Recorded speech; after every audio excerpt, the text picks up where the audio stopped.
Champions লিগের play of পর্বের দ্বিতীয় লেগে বেনফিকাকে 2-1 গোলের ব্যবধানে হারিয়েছে রিয়াল মাদ্রিদ। তাতেই শেষ 16 টিকিট নিশ্চিত করল স্প্যানিশ জায়ান্টরা। প্রথম লেগে 1-0 ব্যবধানে জেতার ফলে 2 লেগ মিলিয়ে 3-1 ব্যবধানে এগিয়ে নকআউট পর্বে উঠল আলভারোর শিষ্যরা। অন্যদিকে শেষ 16তে জায়গা করে নিয়েছে বর্তমান চ্যাম্পিয়ন পিএসজি।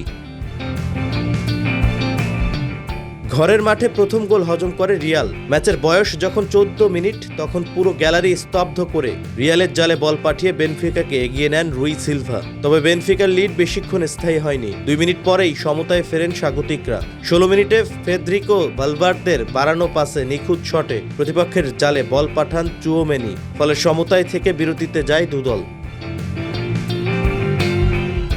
দ্বিতীয়ার্ধের শুরু থেকেই গতিময় ফুটবল খেলে দুদল, কিন্তু মিস হতে থাকে একের পর এক সুযোগ। তবে 80তম মিনিটে আর ভুল করেননি ভিনিসিয়াস জুনিয়র। ম্যাচে দ্বিতীয়বারের মতো অ্যাসিস্ট করেন ফেদেরিকো ভালভার্দে, আর তার দেওয়া পাসে সহজেই বেনফিকার জাল খুঁজে নেন ব্রাজিলিয়ান এই তারকা ফুটবলার। ফলে রিয়াল এগিয়ে যায় 2-1 ব্যবধানে। শেষ পর্যন্ত লিড ধরে রেখে জয় নিশ্চিত করে স্প্যানিশ জায়ান্টরা।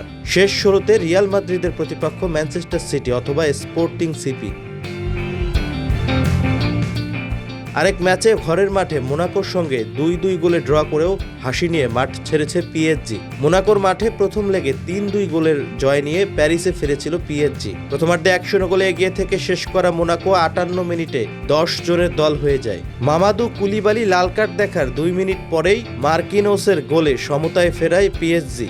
6 মিনিট পর খিসা কাভারাস্কেইয়ার গোলে ব্যবধান 2-1 হয়। যোগ করার সময়ের প্রথম মিনিটে মোনাকো করে শেষ গোলটি। শেষ 16তে পিএসজির প্রতিপক্ষ বার্সেলোনা অথবা চেলসি।